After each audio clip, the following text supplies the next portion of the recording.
Türkiye çok karıştı Türkiye. Savaş oluyor, şehit oluyor her gün. Bak yani Türkiye ordusu ben nasıl görüyorum? Türkiye ordusu çok kahraman bir.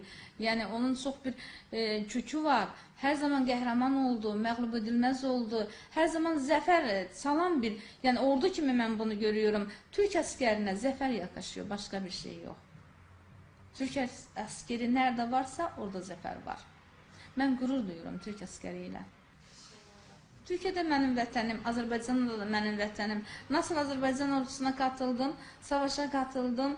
Yani canımı vermeye hazır oldum. Bugün Türkiye için de yani aynısını yaparım. Canımla, qanımla yani Türk ordusuna xidmət etmeye her an hazır olaram. Mənim vətənim, evet, mən hər iki bayraq üçün, hər iki bayrağın yanaşı dalgalanmasını görəndə gözlərim yanı sevinclə yaşla dolur. Şu an çağırsalar Giderim yani çok memnun olurum Türk ordusunda mən xidmət etməkdən. Çox məmnun.